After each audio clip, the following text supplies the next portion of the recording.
There we go. Episode 132 of the Mental Threads podcast. I'm here with, you pronounce your name Naafie, right? Yup, so it's Naafie. So it's nah like hell nah, and then fee like paying a fee. So Naafie. Yeah. That's where you got your rap name from? Okay. No, that's my actual middle name. Right. Oh. Yeah, it's Hebrew, but I just say it that way so people know how to pronounce Oh, so it's Hebrew. it. Yeah. Oh, what does it mean in Hebrew? In Hebrew it means the benefactor, the bringer of good. Uh the propitious or something like it basically it's like when I'm around good things happen. That's kind of what the word means. It's one of the it's one so in different so in Islam they have different like I guess names for the attributes of God, and that's one of the attributes. Oh, okay, that's cool. So Yeah, it's yeah, like yeah. basically it's like a reflection of God just always bringing like positivity around basically. You feel me? That's the only way we could go, bro. That's the only way. That's cool, man. That's cool. And so, like, when you chose this to be like your rap name, is because you feel like it reflects you pushing off positivity, or you want to bring more positivity. So was that the strength? Why? Both really. Mm. And it wasn't even my original rap name. I At first I went by Nate the Great, and Mm. then I went by my real name Nate Jolly, and then I changed it to Naafie because I just felt like changing my name at that time, and now it kind of sticks, and I feel like it better to go back to the question, it better represents me. So Oh, okay, that's cool, man. That's hella cool. For real, yeah, because I know picking like rap names and everything, it's always a process. Like nobody has an original rap name. We all started with one thing, and then we carried over to another thing, and then we carried over to something that fits. You know. yeah, it's a process, but when like this one I think is gonna stick for quite some time.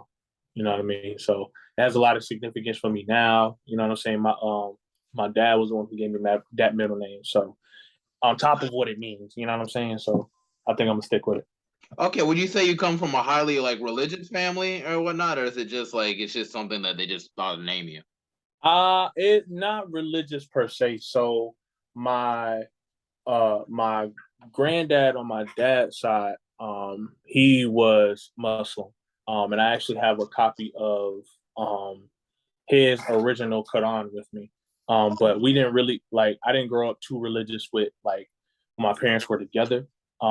I grew up in the South, so obviously, there's a whole lot of Bible action, you know what I'm saying? Mm-hmm. Um, but even then, like I've more so been in a space of, that's why I love the podcast name. We always been cultivating the mind, keeping the mind sharp, things of that nature. You know what I mean? So I've been gifted with being around a lot of self-aware people, having self-aware parents, you know what I'm saying? Having some role models to kind of counteract all the other shenanigans that happen. Um, but yeah, bro, like so it's we've always been kind of in that space.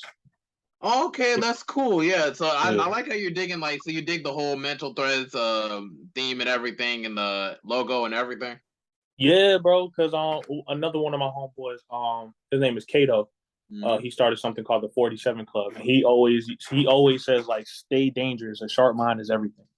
You know what I mean? Oh. So, and even like the reason certain things are happening in the world is because people are actually mental threats. You know what I'm saying? Like if you really sit back and analyze, I guess as far as you know major companies, things of that nature. They want your attention. Your attention comes from your mind. So you are literally you see what I'm saying? Like you're Mm. fighting kind of against that tide of like people that want to have your mind. So to them, for people that are like think out of the box, you can Mm. call them mentally dangerous. You feel me? So or they would be deemed mentally dangerous. Well, And keep in even you know what I mean? Like we could flip it a number of ways. You know what I mean? You know yeah. the vibes, but But keep in yeah. mind, it's called the mental threads, like a thread on a needle type, not, not mental threads. Oh, No, it's okay. Good viewpoint of how you see it. But yeah, mental threads, like because the logo you see is like it's a brain getting woven and everything. Like yeah. But even still, like needle is a dangerous object. One, yeah. but even as far as like threads are concerned, we threads connect each other. So Yeah, yeah. that's just kind of how I saw with it. Just kind of like we're all pretty much threaded together through this podcast and everything. And it's just like, I feel like the mind is a very it's not something that you want to waste, and it's just something like once better woven, it can be something used for the positive, and that generates a more thermal type energy in terms of just inspiring others. So that's kind of like all the stuff I wanted to touch upon. Like it's a pretty good logo and everything. It's something I could put on a shirt, maybe put on some merchandise. Once I get to that stage, like that's how I'm working as hard as I can to really like push it to that point and stuff of that nature. But anyway, back to you. As you spoke before we hopped on this podcast, you said that you were originally born in Boston. How long do you spend time in Boston? So I was originally there when I was till about 4 years old. Moved to South Carolina, and I actually didn't get to go back to visit till I got older. I haven't been recently in like I want to say about a year or so. Yeah, it's been about a year now. But yeah, man, like I enjoy the city to an extent, like because I love nature too. So like, yeah, I love being in the city, being active. Being around. My dad still stays up there. My brother still stays up there.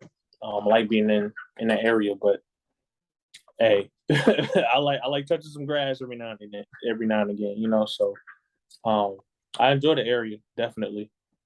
Okay, cool. Can you describe like just how the area like is? Well, I know you described it to a certain degree. Like, let's describe on a social level. I know like with the whole Boston Celtics and everything. I know there's a whole bunch of like a whole lot of New England fans for the New England Patriots out there and stuff of that nature and everything. And I know there's a lot of Jamaicans that stay there. There's actually there's a lot of Haitians in the area for real, for real. Oh, you're Haitian, right? That's I know. So from my understanding, my heritage is Tanzanian and Ethiopian. Oh, that's cool. That's Haitian. And then my on my mom's side, if I'm not mistaken, they're related to it might be the Seminole tribe. Not sure. I got to do a little bit more research on that. But as far as culture is concerned, you're gonna find some of everything. The Italian culture is definitely up there. We just talked about the Haitian culture is up there. Jamaicans are there for sure. Let me see what else. The music scene is different. There's definitely different parts of it growing. And when it comes to artistry, you got to know the folks. You know what I'm saying? So it's a little bit more difficult to find your pocket there, but I haven't dived in the music scene in Boston long enough to really like see what's going on. Definitely tried to go. I've been to some art festivals and things like that, but I haven't really performed too much up there. My brother still stays up there, so he be keeping me hip on everything. But yeah, man, it's definitely diverse up there for sure. Definitely. Okay, that's cool. Maybe I should pull up out there maybe one day and whatnot because they definitely got the Celtics. I know Jason Tatum seems to be doing pretty well out there. Yeah, for sure. Yeah, and it's like I know you spoke about your heritage being like Ethiopian and Tanzanian, and on your mother's side, it's more Native American, correct? Yeah, or what you would consider Native American. What I consider Native American. Okay, that's cool. That's like we've definitely gotten confused as to what the real Native American looks like. It looked like us, you feel me? But they try to tell you something else. Yeah. Yeah, but that's cool that you got like two different cultures. Do you ever like celebrate those cultures on your Native American side and your Tanzanian and Ethiopian side? Like how do you celebrate all those different sides of cultures, or how do you know those cultures?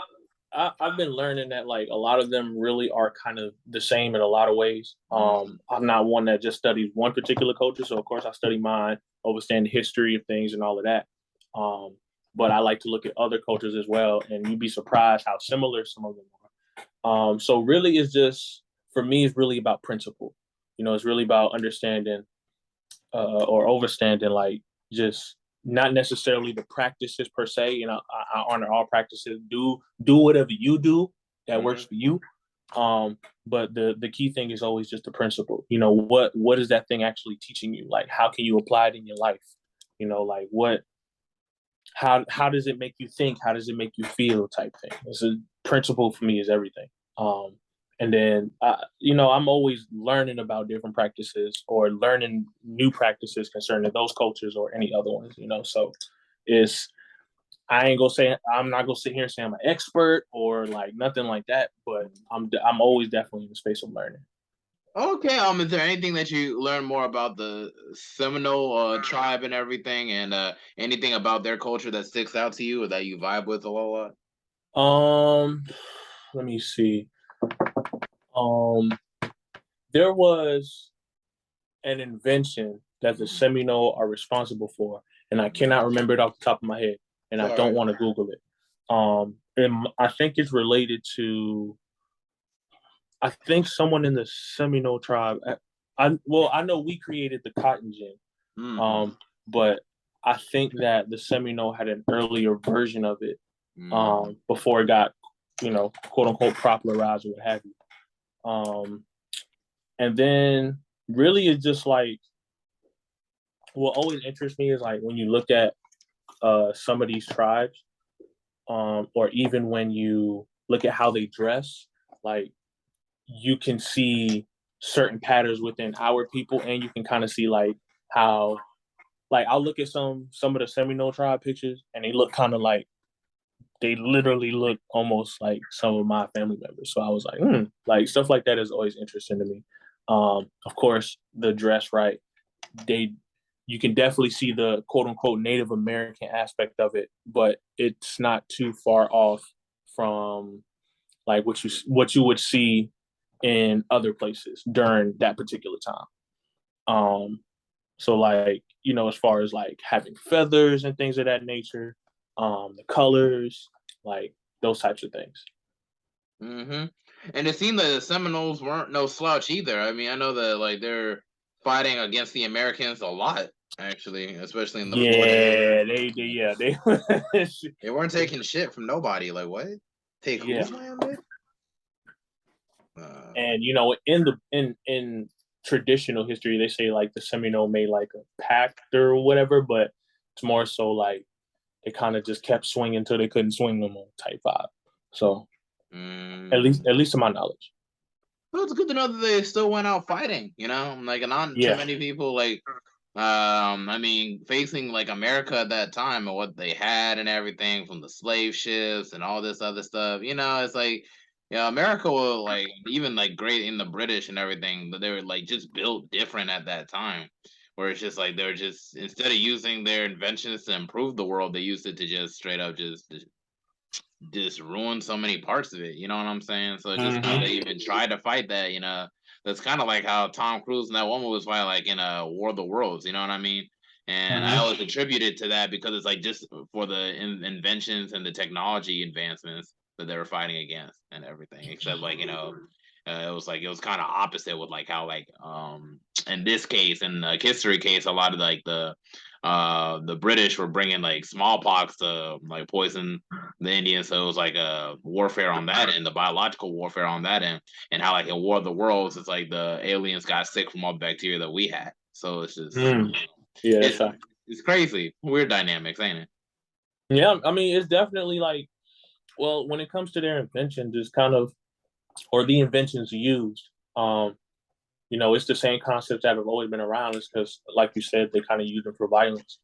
And, even when that's a great point you bring up about the War of the Worlds and, the wars in the world. You know what I'm saying? Yeah. Like it's crazy how like those ideas kind of correlate. And for me, it always makes me ask, okay, well, if that's what they're depicting in the movie, take it metaphorically and maybe you could find some answers as to what happened back then. You know what I mean? Like, so that's an interesting point you brought up. I like that for sure. No, for real and everything. And it's just like, that's cool that you got like roots in like America and everything, like the real roots in like America and everything. So this is like, you have more reason to be here than like a lot of people that they be saying like, oh, this is our country, you can't be in this country, like, build a wall, blah blah blah. When it's really the Native Americans it should be more up to and everything in regards to who should stay and who should leave. It was their place before. A lot of people get into the border debates and things of that nature, but a lot of that is political. Mm-hmm. We as melanated people, we've been all over the world, Exactly. like for a long time. You know what I mean? So, of course, we definitely had differences between each type of race, or I don't want to say race, but each type of culture. But the globe is open. You know what I mean? Like we've always traveled all around the world. That's why we can find certain relics here, or we can find certain relics here, or we can go across the world and see something similar that's the same as like the Maya or Aztec culture. You know what I mean? Like, so. Yeah, I know what you're talking about. Like, we have an influence all over the world, basically, with the pyramids and the Aztec culture, and then pyramids and the dang what you call it, Egypt and so on, and all sorts of places from there. Yeah, no, I feel what you mean. And like how the Olmecs faces look very similar to like like features of folk of like sub-Saharan origin and stuff of that nature. So it's like, yeah, no, I feel you on that degree. We are in a very ancient. We do come from like an ancient side of humanity. So it's like we've been here for a while, and I think that's just wonderful and crazy at the same time. But it's like in regards to your more Tanzanian and Ethiopian roots, I know Ethiopia was like a republic that couldn't seem to be conquered and everything from and everything, which is like this really, which I feel there's like a holiness I see about Ethiopia, because it's like that is the place where Haile Selassie was born, and they claim to be the direct descendants of was it King David or King Solomon? It was one of them. Well, if they were Solomon, then they would still technically be related to David anyway. So I mean, yeah, and everything. So yeah, Haile Selassie, and cause that's like the root of Rastafarianism. I think it's because they like Haile Selassie was of the holy lineage and everything. I feel like a lot of that has to do with like Ethiopia surviving that, because colonialism, that was a very wicked experience. So for them to even be covered and training animals to fight against those armies too, like lions and stuff, they like that's a Bible story in itself. Yeah, man, and it. I think it speaks to maybe even just the power of that particular place itself, because like you said, if it was able to survive all of these things, then how special is that place? Because the truth never lies. The truth is always going to be there regardless, no matter how many lies we're surrounded by or what happens. So there may be some truth in or around Ethiopia that we should take a look at and see what we can find. Like a lot of places in ancient times were referencing Ethiopia. It just wasn't called that during that time. You know what I mean? So yeah, what was it called back in the day? I know. I think it was called. I can't remember off the top of my head either. Yeah, So usually when I do a lot of research, I focus on the principle of it. Like I said, always like the main point versus like getting super lost in like, okay, it was called that during 1803, and then in 1809 it was, not to say that I forget any of my sources, but I just love focusing on what they were trying to teach rather than who was teaching it, if that makes sense. But yeah, I cannot remember I can't remember what it was called back in the day. Yeah, what was it? I think Kemet is what Egypt was called back in the day, right? Yeah, Kemet was Egypt. A lot of Kemet's science and a lot of things they learned actually came from what we would call Ethiopia. So, and I double check on that. But yeah, Kemet got a lot of their stuff from Ethiopia because the Ethiopian kings had a lot of that stuff before Egypt ever got as quote unquote famous as it did. Yeah, and a lot of the Romans and the Greek people would go to schools in Africa to get educated. They brought a lot of that image back to Greece and Rome. Yeah, man, they got the game, they took it back, they absorbed it, flipped it, and the rest is his story, not our story, his story. Yeah, man, that's Yeah. crazy. But literally, there's a lot of like hot spots of knowledge in Africa in itself. You know, like I know even like a lot of people like wanted in Africa back in the day wanted to go to Timbuktu just to get educated and Right. sorts of things. You know, Timbuktu was a hotspot of education and whatnot, and I thought that was mad crazy. When you hear the term Timbuktu, a lot of people don't really say anything positive, like in Western culture, like, "Oh yeah, this is an African city." Then you, Yeah, because they think because that's where like the phrase from here to Timbuktu. So they saying here to no like they have this impression that Timbuktu is nowhere, but it like a lot of the places we think are just not. We don't even see all the images of what Africa really looks like. You yeah, know what I'm saying? So they only show us the desert and the huts and and all the of that. But poverty there's and more to stuff of that. that nature, and then like there'll be whole mansions out there and everything, from Mm-hmm. place to place. You know, I feel like we should consider all just going back to Africa. Honestly, I feel like there should be a point in Black American history where we just all need to just push uh a mighty migration back to Africa. You know, I feel like Uh, why not? I'm kind of 50-50 on that because again, like I think we should focus more on what should be learned from Africa rather than necessarily going there, like living there. Because if you like, I've heard stories of our people going over there saying, "Hey, we're back home," and the Africans like, "You're not from here," you know what I mean, or like you weren't born here, so why? Well, not born, but you're they can.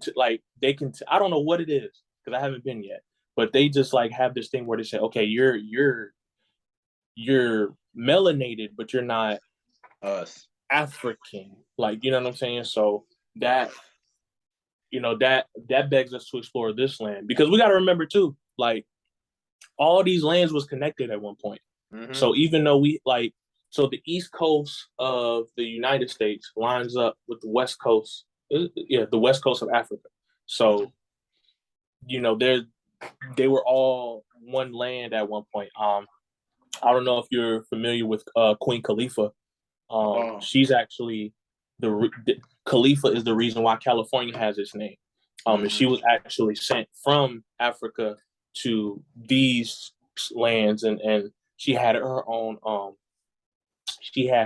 empire and etc.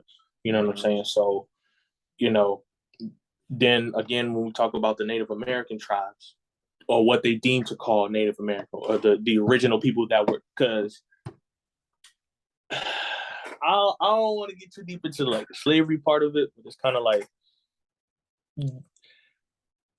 It's all right. Take your time. I feel like for me more proof there should be like there should be more proof of slave ships if that many slaves came over here. Mm. Like there should be way more ships that we found or have pictures of or have insight on if there were like they change the number all the time, but it's like millions of slaves basically. So where did all these millions come from? And again, we don't have the technology like we do, so they wasn't on no cruise liner. You know what I'm saying? So the cost might have been different, the length of the trip might have been different, and so on. So it's like for me, there's a couple questions I got as far as that is concerned. But going back to the original point, like I think we should explore the lands here first and find out all we can about where we're at right now. And then be like, all right, we learn it. We kind of know what America got going on. It got some things over here, some whoop whoop there. All right, now let's go to Africa and you know what I'm saying, explore and all of that. I think a lot needs to change on this land. Don't get me wrong, but we definitely need to explore it a little bit more because I feel like it's some things that are untapped. Yeah, no, seriously. But it's like, I feel like building relations between Black American culture and African culture. I feel like that would do a lot of healing from like the diaspora and like the mainland people to One definitely 100%. reconnect. Because like when you think about it, even like places like for a lot of the Chinese in America, like you mess with Chinese people here in America, they know who to go to and everything. They go back to the home and then it's like the Chinese would be like, oh, we're not going to do business with you, and that hurts Americans like pockets and everything. Where it's like for us, like for a lot of people in the states, of Black American folk, it's like it always feels like there's nowhere to go to. It feels like we have to beg for our own like humanity here in the states And like I'm African and everything, and like my family focused from Liberia, which is like literally the first attempt at sending slaves to Africa to do their own thing and everything. And like they started carrying a lot of the ideologies of lighter skin. They thought they were more advanced, the slaves and stuff, and that would cause issues within the indigenous people and those people and whatnot. And it's like I feel like a lot of that could have been avoided had we just been treated each other more fairly. I feel like as folk we tend to seem to be we're tribalistic, but we're tribalistic internally instead of like externally. And I feel like that's you know what I mean? Like it's always I get that. Yeah, and we're trying to chop up between okay, you're from East Side, you're from this neighborhood, you're part of this gang. You know what I'm saying? Yeah, it's too much competition within our own system when we should be collaborating together more often. It's when we collaborate, we create things like pyramids and create things like Black Wall Street. You know what I'm saying? We make wonders when we collaborate. So why don't we collaborate more? That's what I'm saying. Definitely, man. Like I agree with you wholeheartedly. There shouldn't be any like one of my quotes is separation is the greatest myth. Like we think that we're separate when we're really not, because even the water that connects where we are right now to Africa is still on the same plane. Otherwise, we wouldn't be able to travel by boat or travel by air and what have you. So, like we need to bridge those gaps, because even the things that we're using to separate, like it's like a paradox, but it's like the more we realize we're separate, the more we realize we're the same. So it's really like unique. Like it's just like a mind trick in a way. But we gotta do way like better. When we come together, man. It's like we do everything. And everything and anything. We just have to. I often like think about, are people willing to start coming together? You know what I mean? Because we know what happens when we come together. So then we have to deal with what's separating us or what we think separates us and kind of come to conclusions about those things before we can kind of come together. So like, okay, if it's a quote unquote religious debate, then what's the issue? Okay, what things do we have in common with these? All right, so how it's still saying, look, worship the creator however you worship, love your neighbor, don't do nothing crazy, you know what I'm saying, protect your family, you know what I'm saying? So like the focus should be those things, and the individual aspects, like just because a Muslim may pray 5 times a day and I only pray once a day, we both praying. You know what I'm saying? So it's like, yeah, it's just like prayer and everything and reconnecting with God and whatnot. I feel like we need to start connecting with each other. I feel like that's the next step that I feel like will even bring us even closer. You know what I mean? Because then it's just like a lot of the dysfunction that goes on in the world, not even just in the Americas here with the diaspora, but also even back home. Like there's so many different sides to it. I feel like here in America, I feel like we're pretty much more wisened up to what the issues is, like systematically and everything. And I feel like a lot of Africans kind of are too, but it's like at the same time they're kind of ignorant to like exactly like how like the type of power that they have, like sitting on a bed full of resources and anything. Like there's no reason why like there should be superpowers like China and America who desperately need resources from our country, and then like our country being so out of balance, and then just so like I don't want to say it's all crazy because there are some good parts and everything and Africa, but I just feel like at the same token, like it's just I just feel like there's always something missing. You know what I'm saying? And I feel like we can pretty much help both ends if we just reconnect together. I feel like a lot of the Africans born here in America and lived in America their whole lives should definitely take that trip, whether they want to go to Liberia or Nigeria or Ghana.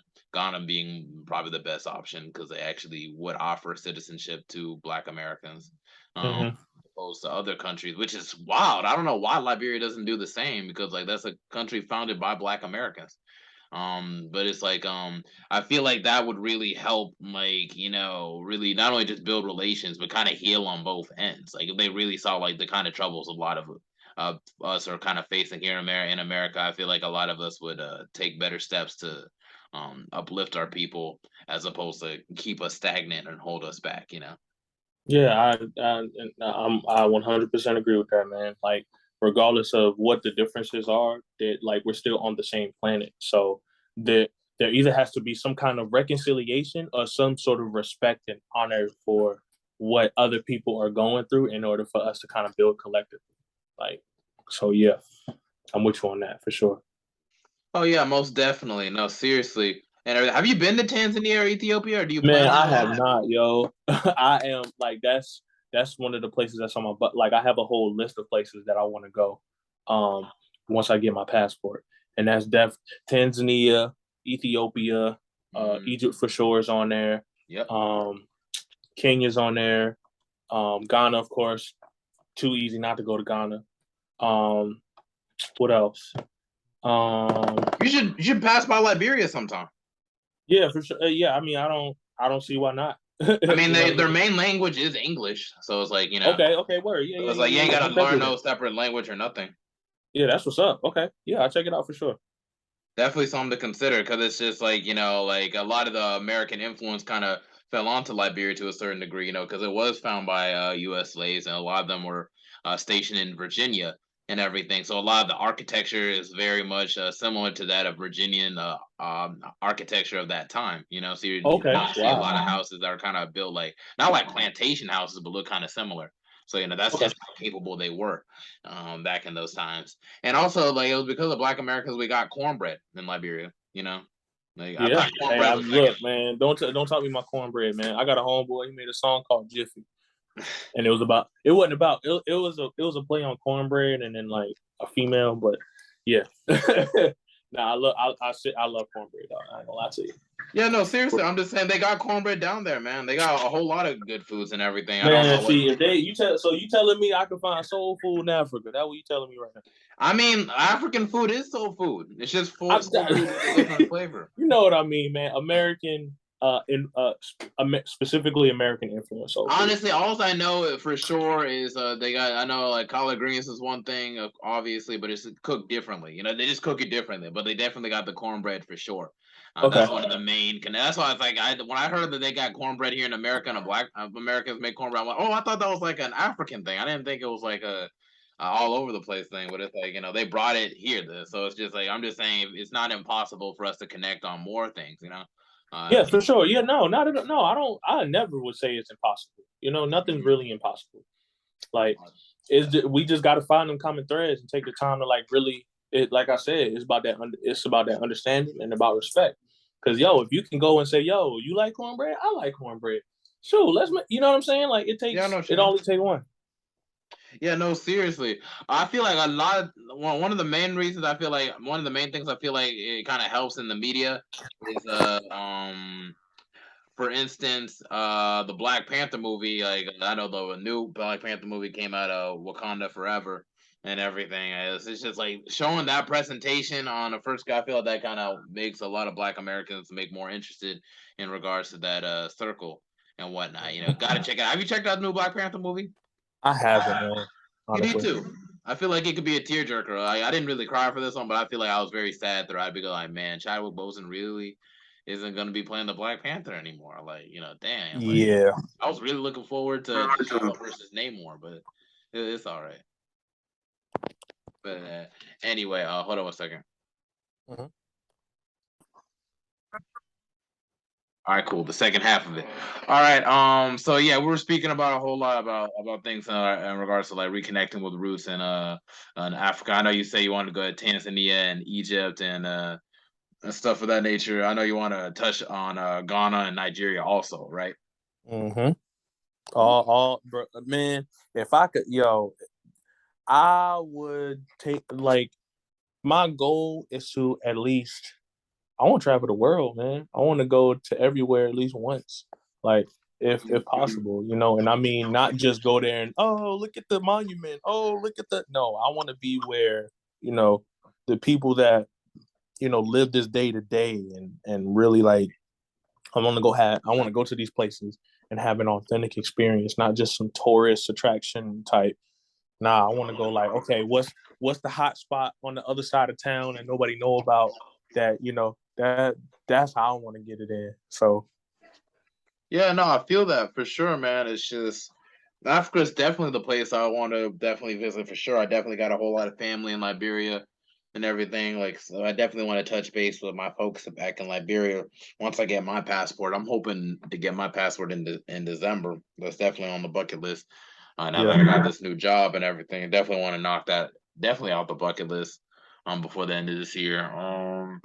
And it's like, yeah, just stuff of that nature. Definitely want to go to Brazil. There's a large African diaspora that's poured into Brazil. A lot of people don't know there's more of the African diaspora that made it to Brazil and that are living in Brazil currently than there is in the United States. A lot of people don't know that. I did not know that till you just said it. Yeah, we're all learning something. But it's like, yeah, man, it's definitely something like I just want to check out for sure. Brazil, definitely want to maybe Japan too. I know that's outside of the bounds and everything. Japan, France, Paris, the United Kingdom, and we'll definitely want to see what that's all about out there. But it's like, yeah, man, it's just Toronto. I definitely want to check in with Canada and everything. Oh yeah. Check in with their universal healthcare and stuff out there for sure, man. I got a friend out there, and she's like, she wants to move down here to America. I'm like, why? Man. I mean, it's cool to visit, but I won't want to stay. If I had a choice to live somewhere else, I'm not gonna be living in America. That's for sure. I would live in America only in select places though. Like I would live in a place where it's easy to access travel. You know what I mean? Yeah. Like if I can travel, if I can get to and from that particular place with no issues, then yeah, we solid. We can rock there. But if it's like, you know, like somewhere like Seattle, I heard Seattle's crazy. Like you know what I mean? You pick your spots, Oh but yeah, surely. A yeah. lot of people are trying to move to Texas, which is crazy. Texas is a very lax state politically, so you kind of get away with a lot. So Oh really? I'll be thinking like maybe it's just like Alabama or Missouri where they're just trying to focus on trying to get people, get black people in jail and everything. man, that's a whole nother conversation, man. Yeah, that's all. I feel like the deeper south you go, the more crazy it is. Yeah. That's just like my ideology, with that and stuff of that nature. But anyway, I know we spoke about like being the world and different cultures and everything. But let's get back to you and the music thing. I know it's like you dropped that whole EP. This is an EP basically, the whole Morphing Time EP. Yeah, man. It's this short EP. I wanted to have local producers that are from like the North South Carolina area. I wanted to have them on a project where I could say, hey, these are some dope producers in the area, check them out, promote it. So I was just like, hey, I'm just gonna go ahead and I'll drop an EP. And the concept kind of came later, but yeah, man. I enjoy making it. It was actually a lot of fun. Even though it's real short, like I didn't want to make it too long. I just felt like rapping, so I was like, yeah, get on some beats and I'm gonna just rap. I ain't gonna worry about song making and things of that nature. Just do what I love to do. Oh yeah, no, surely. And in regards to the whole morphing time concept with Power Rangers, how do you feel like that kind of like resonates with you artistically? Like, if there's something about Power Rangers that kind of just sticks out to you, as like or something in your childhood, something like that was like like yes, like this is gonna be a good concept foundation for this tape. It was really a combination of all of those things. I grew up watching Power Rangers. I damn near saw all of them except some of the newer ones, which I thought was kind of like mid, but whatever. So I grew up watching it. Obviously, the teamwork aspect, the action scenes back then, I was like, yo, this is crazy. But you get older, you're like, okay. Yeah, as a kid, Power Rangers was the shit, man. I think my favorite. I feel like it was Donald Thunder or maybe SPD. I like SPD because I like they got the black. They got the Black Ranger as they got the Red Ranger as a black dude with dreads and everything. People don't realize like how groundbreaking that is. Like I know they had a Black Ranger. They had a Black Ranger like before that too, but it was just like with dreads and everything. That's what I love about Power Rangers. Like they had the whole representation. See, the thing is, SPD, he was the Red Ranger. Like usually the power, like the Black Power Ranger Yeah. is the Black Power Ranger, if you get what I'm saying. So, Yeah. but to have the lead ranger be melanated with locks, like, come on, bro. Yes, no, seriously. It started out as a bit of a criminal to transitioning to actually being the leader of the squad. I thought that Yeah, was pretty cool too. Like seriously. I thought that was yeah. real, real cool. Now it makes me want to Ninja watch Storm it was my again. Like favorite I'm though. I not a ain't kid even no hold you. more, but it's like dang, you know? Yeah, Ninja Storm was my favorite. Like, it was just good. Like, it was just so good. Yeah, Like, I love actually. that one. Yeah, actually Ninja Storm, yeah, that was actually one of my favorites too, Yeah. growing up. I think what was another one with the Black Ranger, Black Red Ranger, I think. The one what was it called? I think it was called yeah, Power Rangers Turbo. Yeah, I think that was the one. Oh yeah. The I got a bald head homeboy who dude. love Turbo. Like, he love that. Like I had to Yeah. look up Red Black Ranger. It's like okay, there's a Turbo one, SPD, RPM, and then the Beast Morphers. I think is what's up right now. But it's like yeah, they had multiple Black Red Rangers, you know, and I feel like that's very important, you know, for representation wise. You know what I mean? Definitely, for sure. Both of those real mad cool. Yeah. But anyway, were there any in regards to like the other artists? I know you mentioned something about you know morphing within music and everything. Do you feel like you know it's like is your time to pretty much morph in the music like that? Like It was me not necessarily morphing into music per se, because I've been making music forever. mm, Um, but it's really more so morphing into a better version of myself. Because mm, even when you think about the concept of Power Rangers, it's like before they get the morpher, they just some regular, degular, whatever, but they're like a good hearted person, but it's just like they just either they can't catch a break or whatever. But then they stumble upon the Power Ranger aspect, and now all of a sudden they become different. They not only morph in the sense of like, okay, they get the suit and they get the powers and all of that, but they actually change as people as well. So it was my way of kind of like showing that, hey, I'm gonna change as a person. So here is some of my sentiments about that. And then that's where the song concepts came from. Whether we talking about OG Tommy Oliver, because you know Tommy Oliver was Tommy's been every kind of Power Ranger under the sun. They keep bringing him back, even though he old now. Like from something like Saba's Time Machine, which a lot of people love. That's actually based on Saba, the sword. So it's and Saba was like a sentient being. So mm. Saba's Time Machine. So it's that kind of that one's a little left field as far as concept wise. But the goal was kind of to draw parallels between Power Ranger themed things, where I am now, where I came from, and where I'm going as far as my music and things of that nature. So there's tracks that's going to be braggadocious. There's parts that's going to be braggadocious. There's parts that's going to be reflecting on the past. There's parts that's going to talk about how I am now. You know what I mean? So it's kind of even the name Morphing Time. It's of course about Power Rangers, but then it's literally morphing time. So I'm talking from different time perspectives in my life throughout the project. So it's simple on the surface, but it definitely gets a little deeper than rap. You know what I'm saying? And that's how I always do my projects. I try to or I strive to um, uh, really flush out a concept and not just and leave no stone unturned. Can't get everything, but I do my best to get the idea across and be as creative as possible. So Oh yeah, I'm no, a that's big good. I'm a big conceptual artist, man. I love concepts. Yeah, no, concept is really that's really gonna get the replayability pushing forward and everything.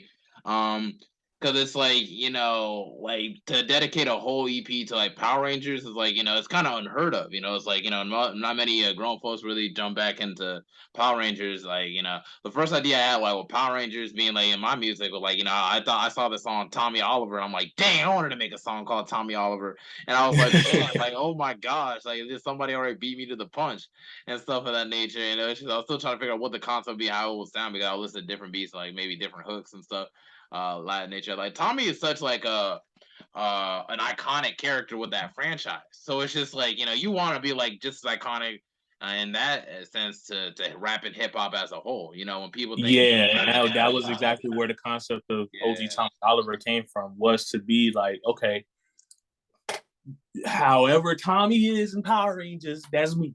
Like, you know, and that's one of those tracks where obviously I'm feeling myself a little bit, you know, and being in that type of mode. And that's really more so like, you know, I know we talked about before we got on, like, you know, where do I see myself as far as music is concerned? And that track is pretty much the answer. Like, you know, that's kind of where, like, I see myself as that type of artist where, you know, not to say I'm the quote unquote best or most powerful or you know, what have you, but really just like, you know, the work speaks for itself type of thing. Yeah, no, seriously, man. It's just like, you know, like it's like, and the cool thing is like he'd be doing like MMA and everything. Like I always thought it was just the person that plays like the character Tommy Oliver and he Yeah. does MMA and stuff of that nature. But just like the whole concept with the Green Ranger with the whole flute and the flute knife thing. What it was called a saba, right? Yeah, it's called Saba, yeah. Yeah, and it was just like just playing the flute and then summoning this giant like Godzilla Megazord and everything. And it was like freaking just killing all the other like Power Rangers and stuff. You know, like that's a crazy. It's just he was just such an amazing character, even for a kids show and everything. Yeah. It's just like man, like dude, like this dude really had us on the ropes. Like man, are they gonna kill this dude or what? Are they gonna ruin the Power Rangers or what? Like what's gonna happen here? And it's just like you know, I just think that was pretty rad with that also. And it's Yeah. just for you to kind of revive that concept. Do you think about making like another EP concept in regards to touching on back in the day shows like Power Rangers in a sense? Well, see, so one thing, so the name of my brand is POE, Perception Over Everything. And my goal is really to just spread, like, in short, raise our awareness. You know, you have the Mental Threads podcast, right? So it's connecting those mental threads and seeing how we can get some pretty, so we can catch some wisdom, real wisdom off of things that would actually surprise you. So, you know, I've done like anime type raps before, but rather than just being like, oh, I'm the hardest like Gara or something, like, you know what I'm saying? Instead of like small bars like that, I kind of get a little bit more existential with it. I'm definitely, that is really one of my goals, like, is to continue to like, the interesting thing about how I rap and how I make music and, you know, my company's purpose and all of that is that no, there won't be any stone left unturned, you know? So when it comes to, you know, what I would make an album about, man, I could make a Naruto album. I could make a DBZ album. I could make like a God of War album. I could make like an Assassin's Creed album. You know what I'm saying? There isn't really like, if we're talking like pop culture, nerd stuff, or like, you know what I'm saying? Like, I could make a car album. Like, it, that's just how my mind works already. So to do something like that again, like, it ain't no thing, man. It's just about picking the right concept for where I am at that time. So, yeah. Yeah, man, that's crazy, man. No, seriously. It's just like that's crazy that you even brought up Naruto because I actually made a couple songs on my. Actually, I didn't make a couple songs, but I made a song on my last mixtape. I know you ain't heard it yet, but it's like there's a song called Neji Hyuga on my first mixtape called Ego Trip. It's on SoundCloud and everything, and it's just like you know, and on Spotify too. But I feel like I used the SoundCloud link just to get it out there.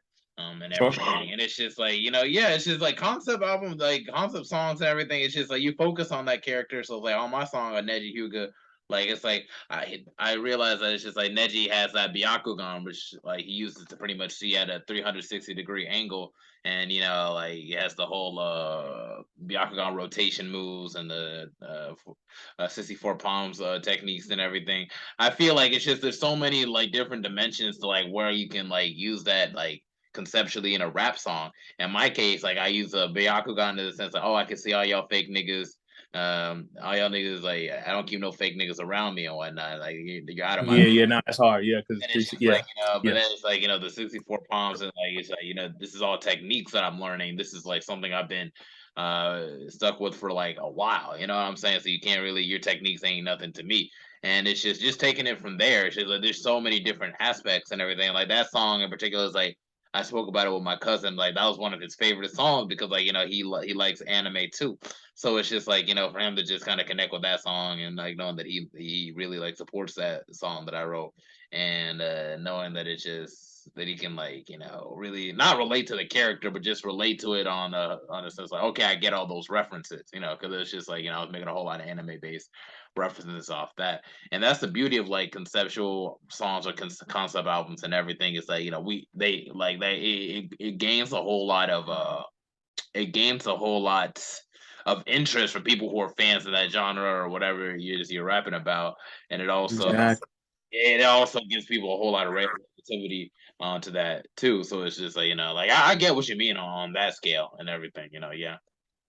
Yeah, concept for me, like concept will always concept makes an album timeless. Like really, of course, you can do more personal concepts like as far as like your life or situations that's going on in the world and things of that nature.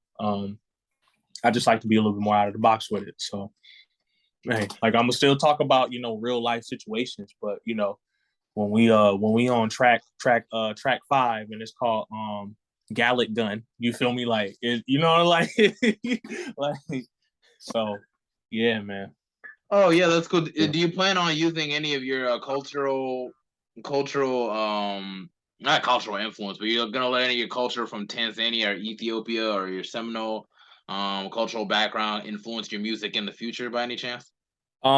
Definitely. It's just I want to solidify different practices, concepts, and the story of the culture before I do that because I want to be able to flesh out the concept in a way that like makes sense. That people can really resonate with. Because of course I could just you know go find what I mean. I can be simple with it, but I want to be able to express it in my own way, get creative with it. So in order to do that, I know I have to take a little bit more time to learn the culture, especially considering I'm still more acclimated to American culture. So, Mm, that's crazy, man. No, seriously. Like I feel like there's a whole lot of depth of using like your culture and your music. Also, I plan on maybe in the future probably using maybe some Afro beats or maybe some reggae in the future. Hopefully, I already got the beat set up and everything. It's really just a matter of like putting that in the process when I get the time. Because it's just like as a Liberian or African and everything, I really connect with those vibes and those songs and those like scenery of just using Afro beat and everything. It just sounds like it seems like something that that I would definitely like dive into like myself when I get the chance. oh And yeah, definitely. it's just something to consider. Would you consider maybe using Afro beat or any type of reggae in any of your songs? Um, yeah, I would consider it. It's just again, like I want to do so from an honest place. Like I don't want to do it just because it's like a thing.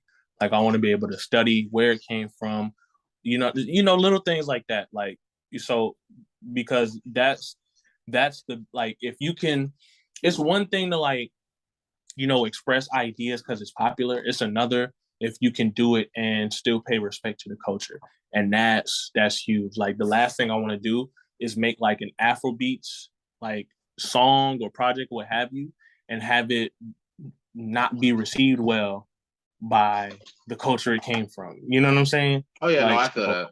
yeah, That could definitely put pressure. You definitely want to do the best you can in regards to like expressing yourself and through that through that genre and everything through that culture. I really don't really see in my case I wouldn't really be so worried about how much of it is received to a certain degree, but just thinking that maybe I tried the best that I could to make it sound as well. You know what I'm saying? Just make it yeah, sound yeah, for sure. like an Afro beats type song. Or whether it's just a rap song that's just using rap Afro beats, and it's like I just want to be able to use it to its best where the product is something that is like can be marketed and can be something that the audience could delve into without feeling like oh man this is what was the point of this, you know what I'm saying? Yeah. Like like there are a lot of people that actually like the whole Snoop Lion. Remember when Snoop Dogg went to Snoop Lion and started doing the reggae side thing for a while? Mm-hmm. Yep. Yeah, it's just like I thought. Like at first, I'm like, "What Snoop Lion? That's weird." But I'm thinking like it's good to actually change some things up. You know what I'm saying? Like try Yeah. something new. And it's like I definitely got to check out that album again. Just to kind of see like what's up with that. But I feel like that was pretty cool that he went that direction. and everything. In regards to I thought when I was young, I was kind of like skeptical, like, well, why would Snoop Dogg want to be a reggae artist? I know he smokes hella weed, but it's like goodness gracious, and everything. Yeah, right. But it's like I feel like that's pretty good that he actually switched things up at his age at that time, and so on. I thought that was pretty cool and everything. So it's like beyond like reggae music or Afro beats, is there any other genres that you would you want to tap into? Maybe a little bit of rock or something, maybe country. I don't know. Like what do you interested? I don't have the only genre that I really, I guess, is not for me would be country. As far as the other genres just go, it would really just have to be, it would have to be the right situation, the right artist, the right type of sound. Like, what are we going for? Um, I've been a fan of EDM in the past. Definitely a fan of rock music. Haven't listened to any new stuff, but I definitely have some favorite rock songs. Um, of course, I like just really. I'm just a lover of music and sound. Um, and the great thing about hip hop is that it can incorporate all of that. Like again, no stone unturned. You see how somebody like Lil Nas X even made a country rap record. You know what I'm saying? So even though that's not what I want to do, there are people who like that type of music. So I don't. Before it's over, I'm gonna make at least one type of song with something from pretty much every any type of genre. Like I actually I went through a phase when I was first making music of rapping over like EDM tracks. So that's something like that isn't new to me. Obviously, even in certain rock songs, they're rapping in it. You know what I mean? So Yeah, I think but what Kid we would Rock pushed consider that. rap. I think Kid Rock pushed that whole sense of like people rapping and stuff of that nature, Yeah. and rock music Mm-hmm. and whatnot. Oh, hold up, man. I think that is. But yeah, man. It's just I feel like with the different genres and everything, I think meshing like rap into other genres actually kind of makes a whole not want to say a masterpiece, but it's just like I feel like it makes something timeless in itself. I know we know like, historically with the what was it, Run DMC and who was it, Aerosmith Uh, that made a rock yeah, play. Run DMC Aerosmith, I believe it was. Aerosmith, okay, yeah, with Yeah. the dude that was on American Idol as a judge. What was his name? Steven Tyler. Yeah.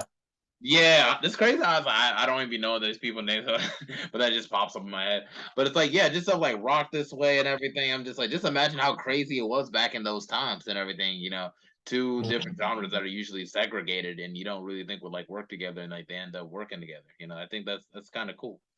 Yeah. Well, like even the like if you pay attention to like trap rhythms, it very much so mimics rock rhythms, which is really just old like if just like when you start doing the history of like rock music, we invented that.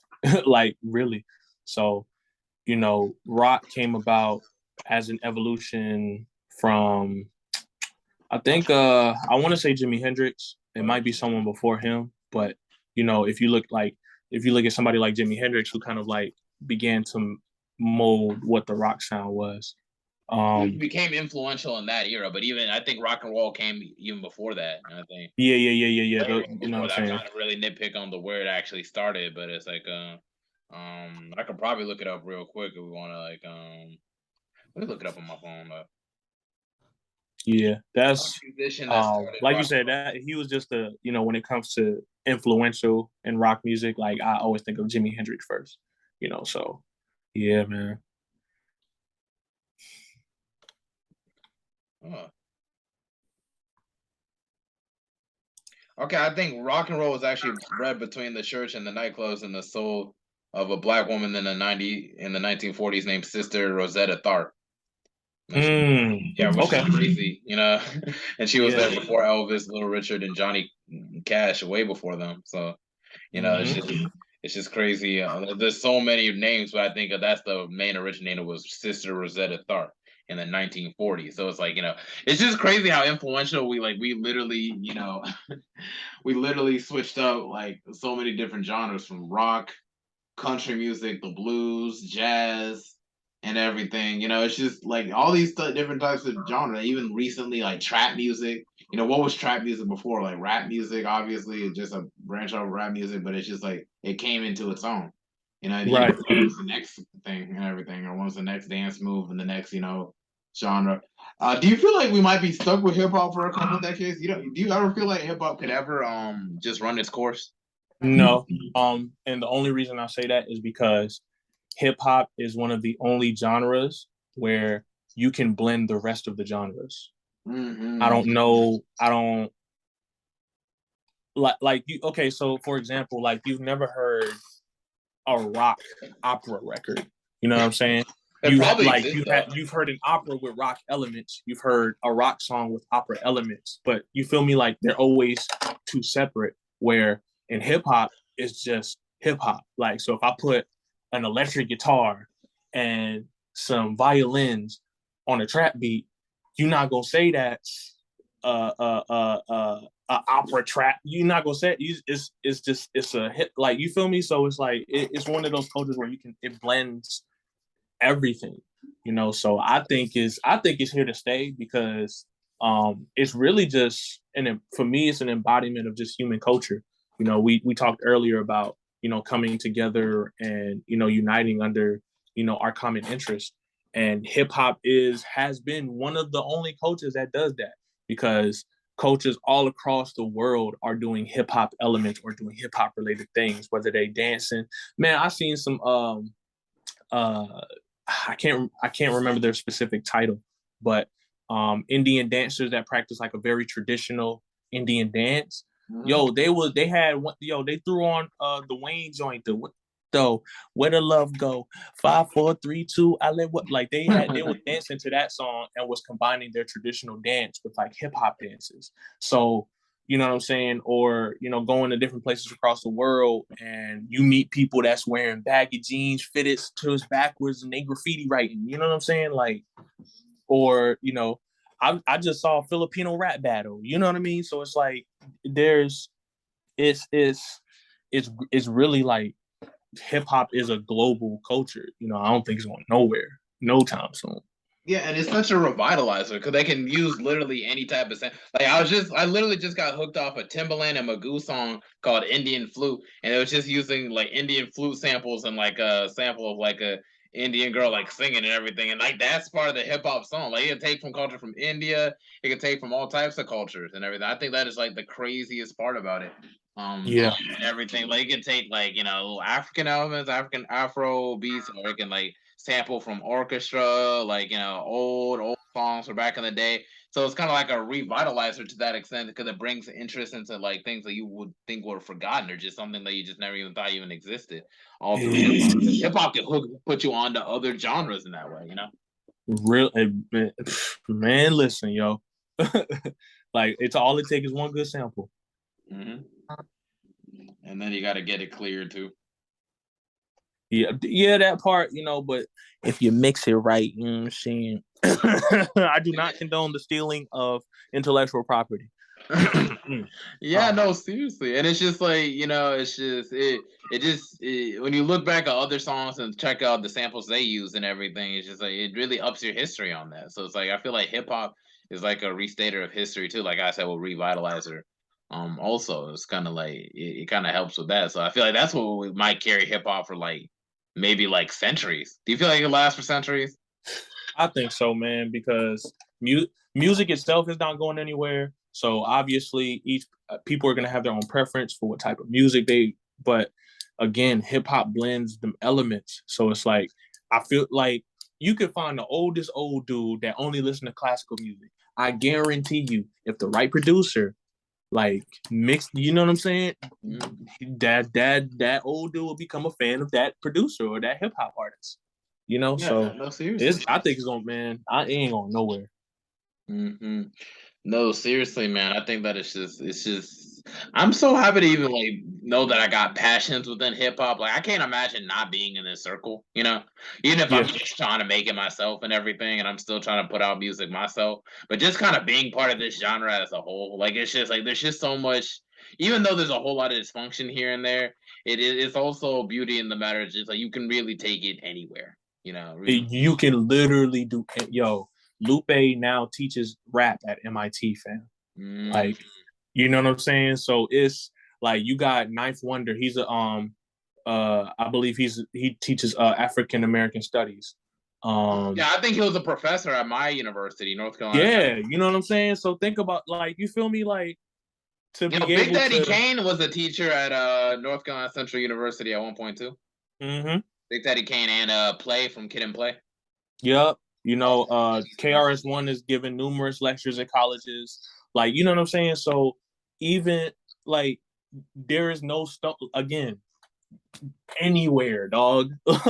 Like, you can make raps about cats and then turn around and people want you to open a dang on cat clinic or something. Like, you know what I'm saying? Like, you really do, you know, it's about how you want to express. And that's always been the case.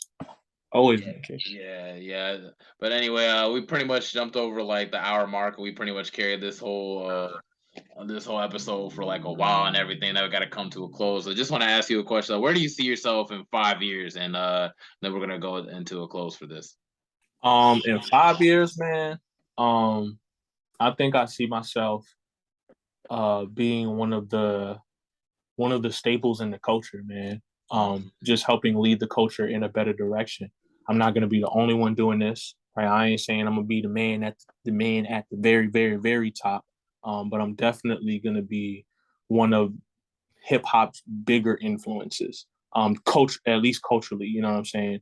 And then, you know, of course, I see myself being wealthy and being able to give artists opportunities and things of that nature. You know what I mean?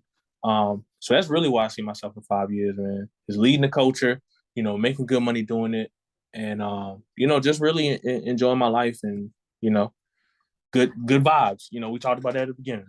Good vibes only. So that's where we headed with it. Yeah, man, that's wonderful, man. Seriously, and if there's anything I want to let the audience know before we go off, you can go off. Check out the music, perceptionofeverything.com. I have a podcast as well, the Perceptive Thoughts Podcast. We just crack the egg open and talk about some real deal topics, and hopefully come to a conclusion. So definitely tap into the podcast. If you haven't gotten the poetry book, it's called The Art of Inspiration, The Highest Human Act. Check it out. It's on Amazon. I also have an ebook on the website. All my music's on all platforms, and I'm on all social platforms as Naafie, POE, Naafie, POE, and I'm on the music platforms as Naafie, Naafie. Check me out. We outside, and yo, I appreciate you, man, for just, you know, allowing me to speak and do my thing. Oh yeah, sure, man. No, most definitely. I appreciate you hopping on too. And since you're an artist, I want to let all my artists know. There's a thing on Instagram called Crowd Freak. I just sent you the information just now, and they also got a service called Distro Freak, and they can hook you up with opportunities to perform at festivals in the future. If you want to look into that, you know, you can perform at 420 Fest, perform at Backwoods and Bonfires, and they'll upload your music to all sorts of platforms from like Spotify and Tidal and everything. Like they'll drop it on everything, you know. Like they're like DistroKid, but they're more personal. They'll fly you out and get your own hotel and everything just to perform at a festival. Okay. So just something I just want to put all my artists on, all the artists I interview. I definitely want to put them on that if they want to consider going that direction. You know, try to help each other in our career. You know what I mean? Oh yeah, most definitely. And also as a sidebar, I also help artists with intellectual property, setting up a marketing plan, as well as setting up all your business paperwork. So if that's something that you're interested in, definitely hit my line. I pretty much work for all price points. I have a free consultation. You know what I mean? And you know, it's all set at your pace. You know, so yeah, if that's something that artists are interested in, definitely tap in with your boy, man. Let's help you share your art. Like, period. That's all I'm about. Just helping you share your art in an authentic way. So definitely tap in for that. All of that is also in my social media bios, as well as you can just go again to the website, perceptionovereverything.com. Everything is on there. Everything.